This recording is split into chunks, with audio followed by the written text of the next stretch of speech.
Le phosphore de la culpabilité brûlait encore dans les veines de Silas, plus tenace que le froid du vide qui léchait la coque du charron. L'aiguille du sédatif, vide à ses pieds, n'avait rien calmé du tout. Le sas avait vomi son air pressurisé. Je m'étais accroché à la console externe, les joints de mon scaphandre crissant sous la tension. Le vide ne grondait pas, il absorbait. Il suçait chaque vibration, chaque pensée, jusqu'à laisser un silence si dense qu'il faisait mal au tympan. Vane avait ordonné cette vérification des transmetteurs long range. Routine. La voix du commandant, filtrée par la radio interne, était un fil à couper le beurre. Mes mains, sur les outils, tremblaient. Pas le froid, la chimie. Le cocktail de calmants et de steams pour tenir l'écart de pilotage rendait mes muscles électriques et faibles à la fois. Je fixais le boîtier carbonisé, les circuits morts. Ma vision se brouillait. Le noir derrière moi n'était plus le noir du spatial.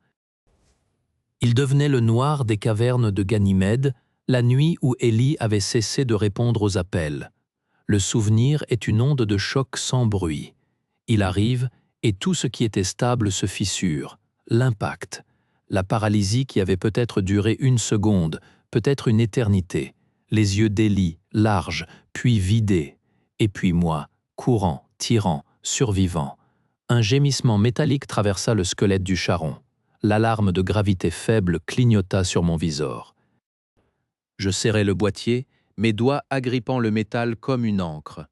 La respiration dans mon masque était un halètement rauque. Je ne voyais plus les transmetteurs. Je voyais le visage de mon frère se dissolvant dans la phosphorescence bleue des cavernes. Vance, rapport. La voix de Vane, coupante. Terminé, je grogna dans le micro. Le mot était un bloc de pierre. La procédure de retour était une litanie mécanique. Décrocher, se tracter vers le sas. L'air qui revenait en sifflant, un coup de poing dans les poumons. Je dégrafais le scaphandre, les pièces tombant sur le sol en un tas informe. Le tremblement était maintenant généralisé. Mes paumes, contre les coutures chauffantes du sas, étaient humides. De retour dans le couloir principal, la lumière standard du charron me frappa comme une insulte. Trop blanche, trop stable, je fermais les yeux, mais les phosphores bleus persistaient, un after-image brûlant sur ma rétine. Je levai les yeux vers un hublot intérieur, cherchant un reflet, une confirmation que j'étais encore là, et je la vis. Une silhouette familière, impassible, se tenait dans l'ombre du couloir transversal. Ellie. Son poste, son uniforme, sa manière de se tenir. Il regardait droit vers moi. Mais les yeux, dans la pénombre, brillaient d'une lueur bleutée, impossible, froide. Une lueur qui ne clignotait pas, qui attendait. Le sas pressurisé avec un soupir, mais le cœur de Silas cognait contre ses côtes comme un fauve en cage. Il avait vu Ellie, pas dans sa tête, derrière le hublot. Je me précipitai vers le couloir transversal, mes bottes frappant le métal sans un bruit. Le couloir était vide. Seule l'odeur de lubrifiant froid et de poussière filtrée persistait. L'ombre où il se tenait était maintenant une simple poche de pénombre entre deux éclairages de secours. Mais la grille d'aération au sol était entr'ouverte, un panneau à peine décalé, une trappe de maintenance. Un grincement étouffé résonna plus loin, dans les entrailles du vaisseau. Je me jetai à genoux, mes doigts cherchant une prise sur le panneau métallique. Il céda sans effort, trop léger. L'ouverture béante exhalait un souffle tiède et huileux. Un conduit de câblage assez large pour un homme. J'y plongeais sans réfléchir. L'espace était étroit, mes épaules raclant les parois. La lumière bleutée des diodes de service striait l'obscurité comme des veines. Je rampais, guidé par le son de pas feutrés devant moi. Puis le conduit déboucha sur une plateforme surplombant la soute technique secondaire. Il était là. Ellie se tenait immobile devant un panneau de contrôle auxiliaire, le dos tourné. Sa nuque, la coupe précise de ses cheveux, une copie parfaite. Trop parfaite. Il tendit une main vers le terminal. Ses doigts effleurèrent l'interface, et une cascade de glyphes lumineux d'un bleu électrique identique à celui des cavernes inonda l'écran. Ce n'était pas du code standard, c'était organique, pulsatile. Arrête. Ma voix était un croassement rauque dans le silence mécanique. La silhouette se figea. Puis la tête tourna, lentement, avec une fluidité mécanique. Les yeux qui me fixèrent n'étaient pas ceux de mon frère. Ils étaient des puits sombres où la lumière bleue dansait, froide, calculatrice. Aucune reconnaissance, aucune vie humaine. Juste une observation. Un bruit de pas lourd résonna à l'entrée de la soute. Le commandant Vane apparut, son regard passant de moi, accroupi dans le conduit, à la silhouette d'Ellie. « Vance! Hors de là! Tout de suite !» Ses yeux se posèrent sur Ellie, sur le panneau bleui. Une fraction de seconde, son visage de granit se fissura. De la surprise, puis une compréhension immédiate et terrifiée. Il dégaina son percuteur de service. « Vous, là, ne bougez plus !» La porte de la soute technique se referma dans un grincement étouffé, coupant le contact visuel. Silas, adossé au mur froid, le souffle court, ne pouvait plus douter. Si ce n'était pas un fantôme de son esprit, où se cachait Ellie à bord du vaisseau cercueil, et pourquoi était-il revenu? L'odeur de l'ozone brûlé et de la peur stagnante guidait Silas plus sûrement que les plans du réseau technique. Devant lui, la silhouette d'Ellie disparaissait au tournant d'un conduit, ses pas ne faisant aucun bruit sur la grille métallique. Je courus. Les lumières de secours clignotaient, injectant dans ma course une cadence de stroboscope hystérique. Les voix de Vane grésillaient dans mon oreille, des ordres que je ne distinguais plus. Seul comptait le coin de veste blanche, là-bas, qui fuyait toujours. Mon souffle raclait ma gorge. La culpabilité était devenue un acide dans mes veines. Elle rongeait la frontière entre le souvenir et le présent. Ellie était là, il devait l'être. Le conduit déboucha sur une salle de filtration abandonnée, un caveau de tuyauterie suintante. La silhouette s'était arrêtée, tournée vers moi. Les yeux d'Ellie brillaient d'une lueur bleutée, froide, qui n'avait jamais été la sienne. « Ellie ?» Ma voix n'était qu'un souffle rauque. Il ne répondit pas. Un sourire trop précis, une copie imparfaite, étira ses lèvres. Puis, il recula, se fondant dans l'ombre d'une bouche d'aération ouverte. Je m'élançai, aveugle. Une douleur aiguë explosa à ma tempe. Le monde bascula, métal contre os. Je m'effondrai, étourdi, la vision brouillée de points lumineux. Quelqu'un fouilla mes poches d'une main experte et nerveuse. Je distinguais une femme aux cheveux gris coupés ras, le visage strié de cicatrices fines et d'une tension palpable. Ses yeux, d'un gris acier, me scrutaient sans pitié. Elle tenait un outil de maintenance modifié, son arme de fortune encore fumante contre ma tempe. « Un leurre? Déjà ?» murmura-t-elle, plus pour elle-même que pour moi. Sa voix était râpeuse, usée par la défiance. « Ce n'est pas un leurre, c'est mon frère. » Elle émit un reniflement sec, méprisant. « Ton frère est mort. » Sur Ganymède. Ce qui se promène ici, c'est leur hameçon. Et toi, tu es le poisson. Vane hurlait dans le vide de mon com. La femme, Kyle Riven, jeta un coup d'œil au conduit par où Ellie s'était évanouie, puis revint à moi. Son expression changea. La paranoïa fit place à une lueur de calcul, puis à une sombre pitié. Elle baissa son arme, son regard durci par une terreur ancienne. « Il ne copie pas les corps, Vance, il siphonne les souvenirs, et ton frère est leur appât. » Elle fit un signe de tête vers un conduit plus sombre, une faille dans la coque de maintenance. « Tes preuves sont par ici, si tu as le courage de les voir. » Le labo de Kael était un sanctuaire de folie méthodique. Des écrans montraient les schémas énergétiques du charron, tous convergeant vers la salle des machines principales, transformés en un étrange puits de lumière bleue sur les scans. Je la suivis dans la faille. L'air sentait l'ozone et le métal froid. Elle avait aménagé un nid dans les entrailles, un terminal piraté, des filaments organiques bleutés conservés dans des boîtes de pétri. Elle se posta devant un écran, ses doigts aux cicatrices fines tapant avec une précision nerveuse. Les siphons ne sont pas une invasion, c'est une colonisation mnésique. Des schémas cérébraux apparurent, le mien en surbrillance. Ils extraient la mémoire intégrale, la copient, l'utilisent comme substrat pour leur propre schéma de conscience. Ce qu'ils ont pris à ton frère sur Ganymède. Une vidéo s'activa, une séquence de surveillance des cavernes. Ellie, vivant, puis cerné par cette lueur bleue. Il ne criait pas. Il fixait le vide, les yeux vidés de toute pensée, tandis que des filaments de lumière lui léchaient les tempes. Ils ont fait une copie Une copie parfaite, consciente, imprégnée de chaque souvenir, de chaque regret. Kael se tourna vers moi, son visage marqué par une vérité trop lourde. Ce leurre n'est pas un fantôme, c'est une interface. Et toi, avec ton chagrin, tu es la clé pour ouvrir le portail en grand. Le charron n'est pas un vaisseau, c'est un piège à souvenirs. Les lumières s'éteignirent d'un coup. Dans le noir, un grésillement bleu naquit au fond de la pièce, éclairant la silhouette d'Élie. Il était là, immobile, les yeux deux puits de cette même lumière froide. Kael hurla, leva son pistolet. Un filament bleu, rapide comme un serpent, jaillit de l'ombre et lui transperça la gorge.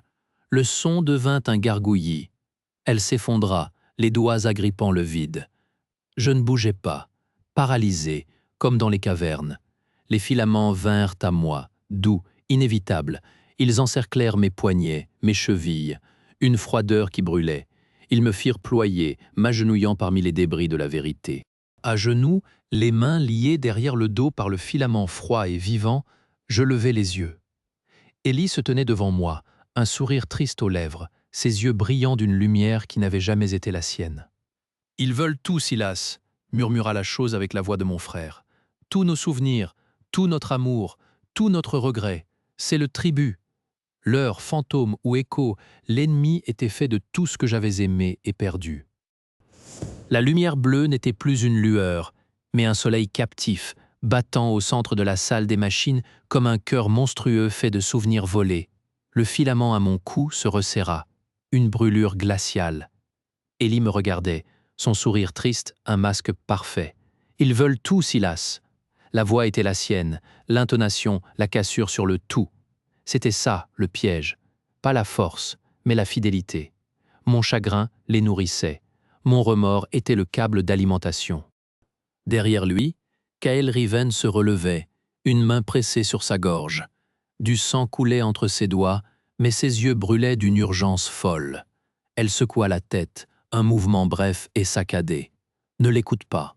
Le portail n'est pas là, » cria-t-elle, la voix raclée. « Il est toi, ta mémoire, ta culpabilité, c'est la faille. » L'heure Élie pencha la tête. La lumière bleue palpitait à l'unisson avec une douleur sourde dans ma tempe.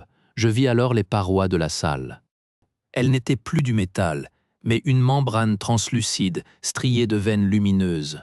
À travers, des formes bougeaient, des silhouettes figées dans des poses de vie, des échos de cris, des rires étouffés. La collection. « Il ne faut pas lutter, Silas », murmura le leur. Il tendit une main, le geste qu'Élie faisait pour m'aider à me relever après une chute, enfant. « Viens, il n'y a plus de douleur ici, seulement la préservation. » Kael hurla mon nom, la douleur au cou devint aiguë. Le filament puisait, siphonnant. Je sentais des lambeaux de moi-même partir, le goût des gaufres que nous mangions sur le vieux quai, le son de son rire, l'odeur de l'ozone dans les cavernes, l'instant de paralysie, le doute. Je fermais les yeux, non pas pour me soumettre, pour chercher dans le tumulte le dernier souvenir vrai. Pas celui du doute, celui d'avant, le soleil de Mars, chaud sur nos épaules, sa main sur mon bras.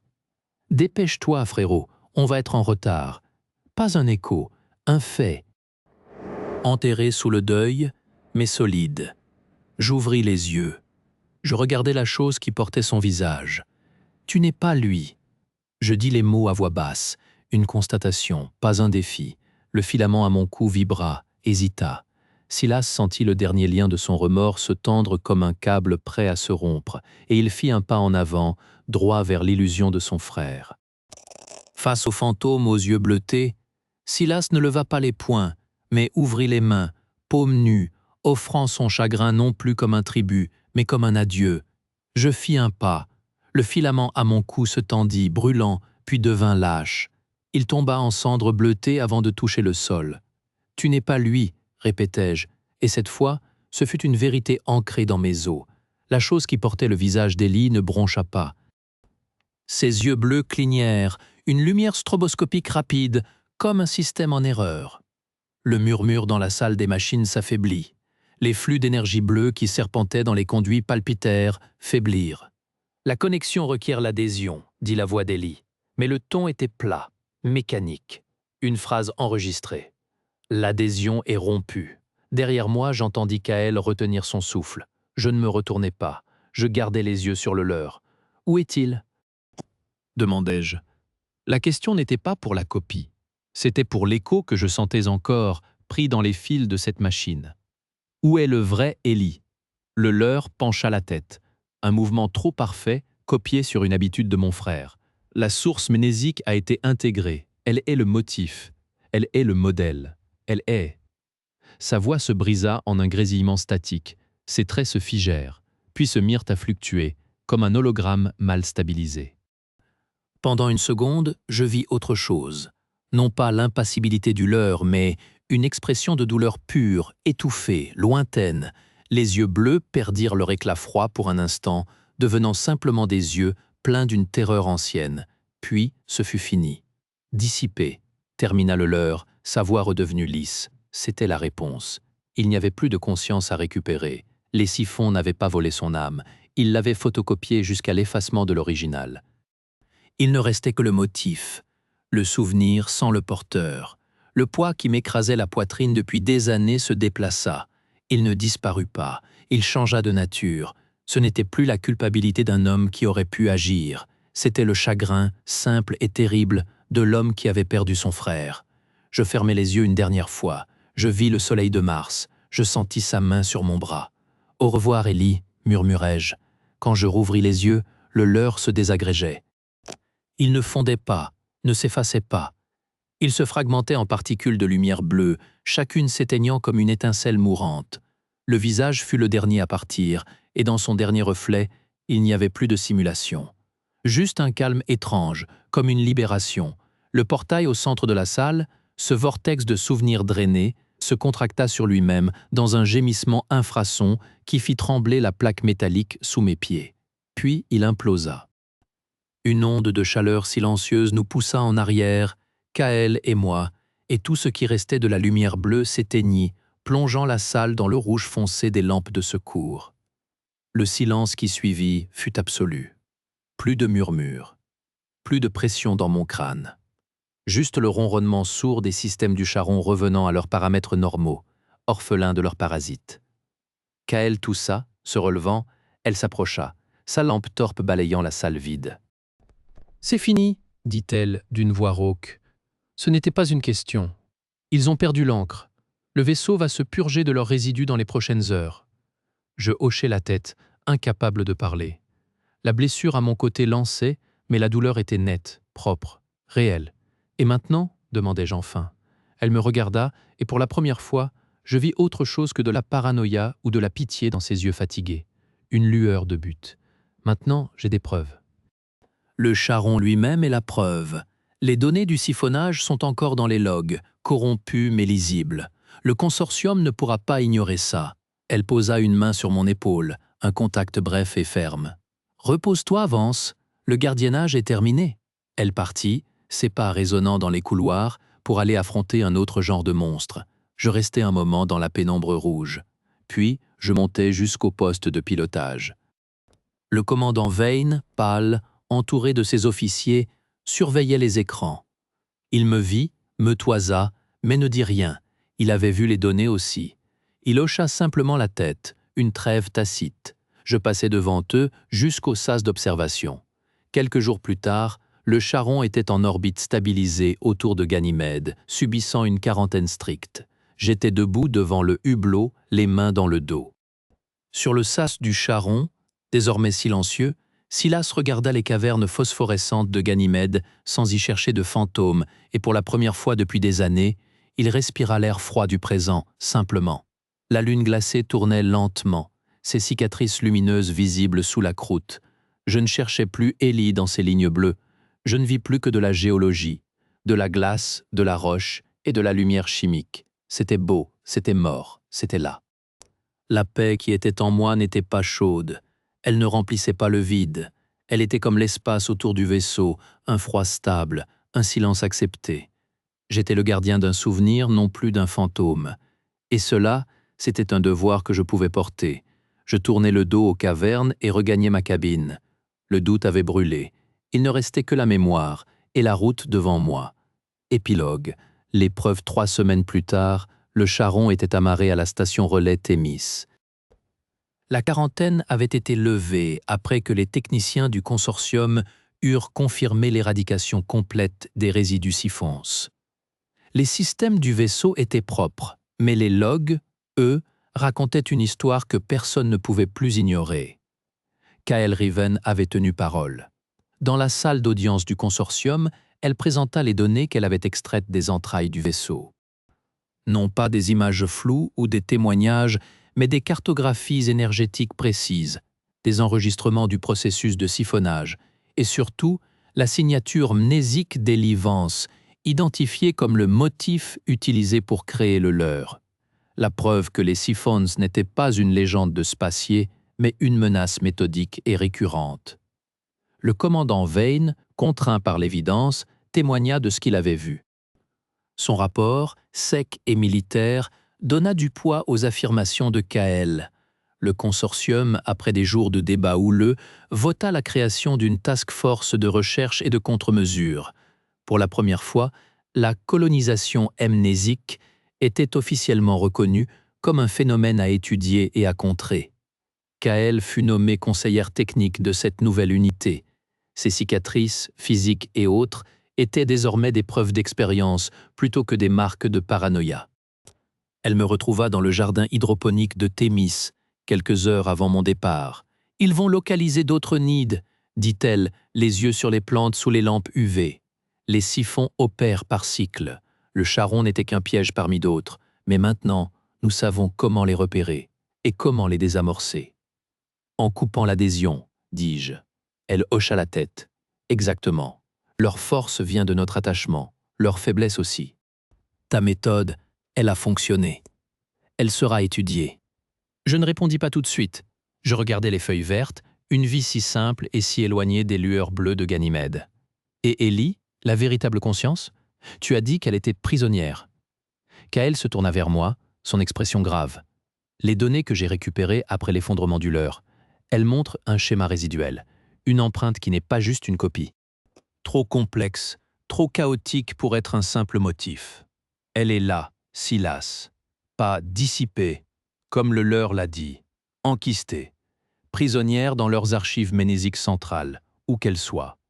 Le siphonnage n'efface pas l'original, il le capture. Le leur était un outil de pêche. La prise est stockée ailleurs. Un nouveau silence, différent, s'installa entre nous. Ce n'était plus le silence du deuil accepté, mais celui d'une possibilité. Tu sais où? Pas encore. Mais la task force a maintenant pour mandat de le découvrir. La méthode pour extraire une conscience siphonnée, c'est la prochaine étape. Elle me tendit une datacarte. Ton dossier, tes schémas cérébraux pendant la confrontation, ils sont uniques. Si jamais tu décides de ne pas juste tourner la page, nous aurons besoin de toi. Je pris la carte. Elle était légère, mais son poids était immense. Je quittai Thémis à bord d'un transporteur civil, direction Mars, pas pour fuir. Pour retourner à la source du souvenir vrai, celui du soleil chaud et de la main sur mon bras. La cabine était spartiate, le voyage serait long. Assis devant le petit hublot, je regardais les étoiles défiler. Je n'étais plus le gardien d'un fantôme, ni le prisonnier d'un remords. J'étais le porteur d'un espoir nouveau, fragile mais tangible. L'écho de douleur que j'avais vu dans les yeux fluctuants du leur n'était pas une illusion. C'était un signal de détresse envoyé à travers les couches de copies. Ellie était quelque part, pas dans les cavernes de glace, pas dans les souvenirs que je gardais, mais dans un lieu que je pouvais désormais chercher avec des outils que je n'avais pas auparavant. Le transporteur entra dans le tunnel de saut. Les étoiles s'étirèrent en traits de lumière. Je serrai la datacarte dans ma paume, et pour la première fois depuis bien trop longtemps, le futur devant moi n'était pas un vide à éviter, mais une direction à suivre. La route était longue, mais elle avait enfin un but.